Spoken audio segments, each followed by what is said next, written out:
Hello, it's Judith here. Over the next few weeks in these videos, I'm going to talk about the 6 main symptoms of anxiety. And I'm coming back to this topic because I'm still having people come to me who, in a sense, left it very, very late because they didn't understand that the symptoms they were experiencing actually mounted up to a diagnosis of a mental illness called anxiety. If you think about it, we compare symptoms of physical illnesses with one another, and we don't do it so much with mental illnesses. We tend to keep those, even in this day and age when things are better, we still tend to keep those to ourselves.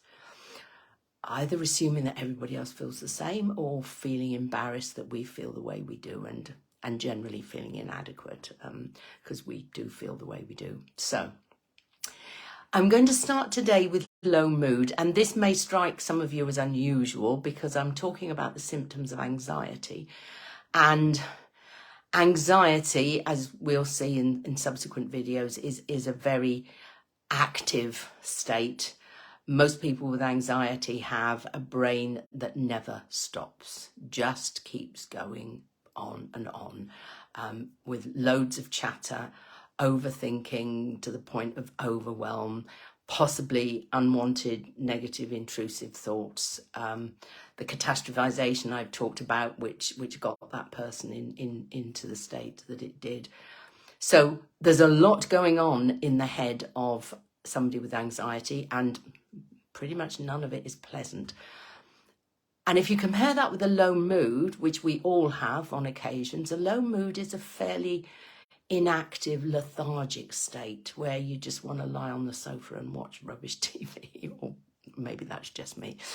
And although I have all the tools to deal with a low mood, sometimes I think I'm just going to wallow for a bit first. But it is that sort of, I can't be bothered to do anything. I can't be bothered to get up off the sofa or out of bed or whatever.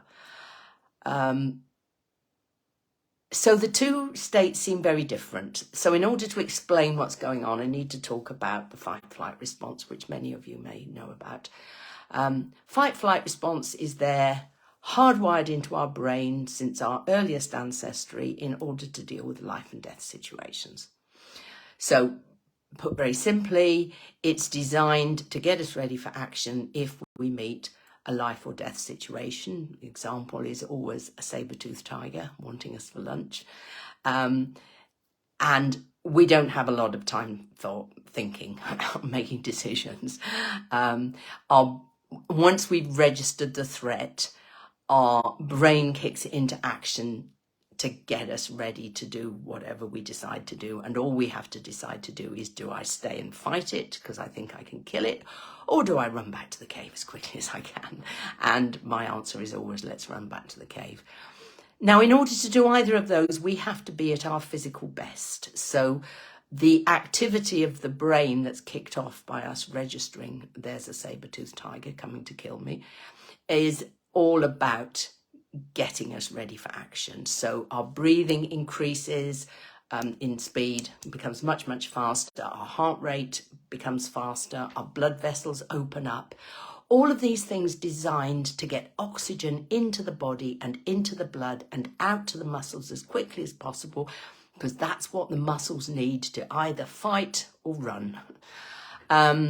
Non-essential functions are closed down, just to, commit all of our resources to staying alive. So the digestive system and the immune system are closed down. Body often decides to empty itself as well to make itself lighter, because everything is focused on survival.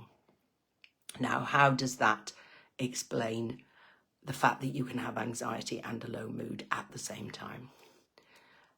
My theory, which I have developed after seeing lots and lots of clients with anxiety and also suffering from low mood, is that the anxiety is caused by a fight-flight response, partly. I mean, there may be other triggers in the person's life, but what they go into from that trigger is the fight-flight response. And although what's going on or what has gone on isn't necessarily life or death. In most cases, it isn't. If we're thinking about it in our head, our brain takes it that it is a threat. So if you're really, really anxious about, well, let's take a phobia. If you're really, really anxious about flying, then your response to flying, even thinking about flying, let alone booking a holiday, let alone getting on an aeroplane, will be the fight-flight response. So your brain will register the threat and will act accordingly. So when we're anxious, we are, for all, possibly most of the time, in an alerted state, which the system isn't designed for. And what I think happens is that we get worse and worse and worse and worse, and right over to the edge of that alerted state is where anxiety sits. Now, going back to the we've just met a saber-toothed tiger scenario, we run back to the cave, we get inside the cave, we go, oh, thank goodness for that. And immediately our brain registers that we're safe. And the other system, there are two systems managing this, the other system kicks in. It's often called rest and digest, because this is to bring you down from this high that you're on in order to stay alive and go back to normal, where neither the alerting system or the resting system is operating. So new hormones come into the body and we are returned to a normal state. Now, going back to anxiety, if you are most or all of the time in an anxious state with your fight-flight response alerted, you're never coming back down. You never get over to the other side of rest and digest. It tends, unfortunately, to just get worse. And my view is that without any treatment, what often happens, even with treatment sometimes, is that the anxiety gets so bad that the body automatically, or the mind automatically, flings you from one side to the other. So on the rest and digest extreme end is depression or low mood. So you are so anxious for so long at such a high level that you're just sent winging across to the rest and digest, right to the very edge of it, in order to give you a break. So you can flip-flop between the two. You have a rest, you come back, let's do some more overthinking and analysing, being anxious, and then you're flung back to the other side. So it's a sort of flip-flop going on. Now, there are various things you can do about this. The one that I use both in hypnotherapy and in mindfulness is a rather counterintuitive response to what's going on. Our automatic response to being in this situation is to push the unpleasant moods away, be they the anxiety or the low mood. Let's stick with the low mood at the moment. We don't like being in a low mood, so we try to push it away. We try to avoid it. We do everything in our power to get rid of it. And that doesn't work, because if it's decided it's here to stay, it will fight back. So, as I say, counterintuitively, what we do is sit with it. Now, there are various ways of doing that, as I said, in mindfulness or in hypnotherapy. But basically, we don't sit with it in our heads or our hearts, in those sort of terms. We sit with it in our body. For every emotion, there is a physical counterpart in the body. The best example is the fizzy feeling when you're excited or nervous.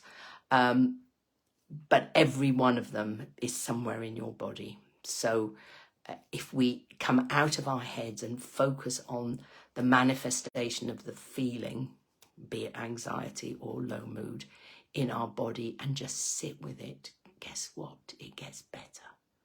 That's not what you would expect. That's not what you instinctively want to do. But just sitting with the low mood, I think we feel, I know we feel, that it's going to engulf us and completely overwhelm us, and we'll never come out again. And I've had people describe that to me in a variety of ways. But in fact, it doesn't. If you are able to sit with it, then it will gradually dissipate. So there is on my website a recording of the hypnotherapy version of doing this.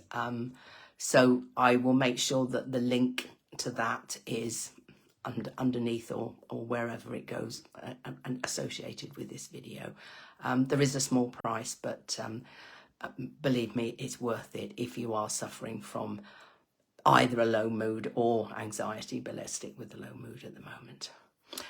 Okay, I think that is all that I want to say today. More than enough, some may say. But don't suffer. Don't suffer with this low mood or this flip-flopping from anxiety to a low mood. Take some action, have a look at that recording, or come talk to me and I will tell you how I can help you and get you out of this eternal cycle of flip-flopping. Okay then. Until next time, as always, take care of yourself and I look forward to seeing you in the next video. But for now, bye.